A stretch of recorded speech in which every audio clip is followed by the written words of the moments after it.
খালাস 15th অ্যামেন্ডমেন্টের main gist, তত্ত্বাবধায়ক সরকার পদ্ধতি বিলুপ্ত করার যে আর্টিকেল 58 ক এবং 2 ক পরিচ্ছেদ, খালাস 15th অ্যামেন্ডমেন্টের মেইন জিস্ট। তারপরে এই 15th অ্যামেন্ডমেন্টের মানে স্পিকার 55টা দফা, ব্যারিস্টার বন্ধুরা পড়তে পারে, 55টা দফার মধ্যে এই 6 দফা নাই।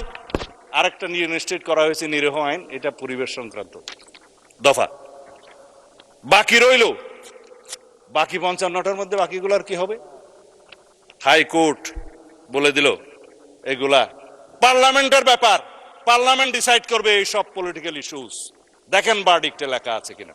এই সেই পার্লামেন্ট যেখানে পঞ্চদশ সংশোধনের বাকি ইস্যুগুলোকে আমরা নাই করে দেব।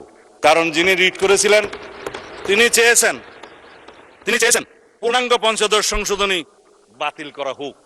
হাইকোর্ট 6টা ভার্ডিক্ট দিয়েছে, 6টা বাতিল করেছে, একটা রিইনস্টেট করেছে নিরীহ আইন। বাকিগুলোর ব্যাপারে পার্লামেন্টকে বলেছে যে এটা political questions to be decided by the next parliament. This is the next parliament to decide. আসি এখন জুলাই জাতীয় সনদ, অর্থাৎ জনপ্রত্যাশিত সংস্কার প্রস্তাবে আর কি কি অন্তর্ভুক্ত হতে পারত। কেবল প্রস্তাবনার কথাটা বলেছি, বাকিগুলো এখন বলবো। আর জুলাই জাতীয় সনদে যা কিছু অন্তর্ভুক্ত করা হয়েছে সেটা নিয়ে তো একটু বড় কথা বলবোই। আর রাজনৈতিক সমঝোতা হওয়ার পরেও শেষ মুহূর্তে যে সংস্কার ঐকমত্য কমিশন যা কিছু বাদ দিয়েছে সেই কথা এখন একটু বলি। প্রস্তাবনার মধ্যে যা কিছু বাদ দিয়েছে সেটা তো বললাম। রাষ্ট্র পরিচালনার মূলনীতি হিসেবে যেটা বললাম, মহান আল্লাহর উপর আস্থা এবং বিশ্বাস, পূর্ণ আস্থা এবং বিশ্বাস, ঐকমত্য হয়েছিল, লেখা হয় নাই সনদে। তারপরে মরহুম শেখ মুজিবুর রহমানের ছবি সংক্রান্ত যে অনুচ্ছেদ পঞ্চদশ সংশোধনীতে অন্তর্ভুক্ত করা হলো, আজকে এখানে অনেকে বক্তব্য দিলেন যে তাহলে তো ছবি টানাতে হয়। ছবি না টানানোর জন্যই তো এই সংশোধনীগুলো গ্রহণ করার জন্য বলছি।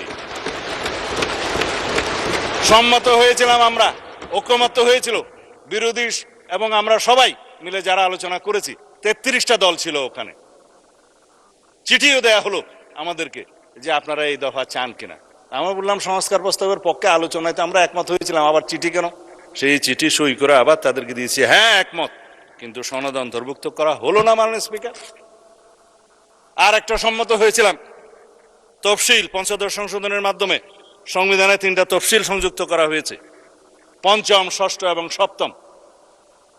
যে এইখানে একজন ভদ্রলোক নাকি স্বাধীনতার ঘোষণা দিয়েছিলেন বলে এখানে একটা দেয়া হলো, আমি নাম নিতে চাই না।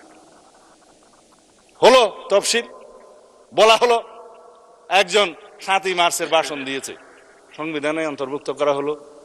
রচনা, লিটারেচার আর্কাইভে থাকতে পারতো, সংবিধানে নিয়ে আসলো।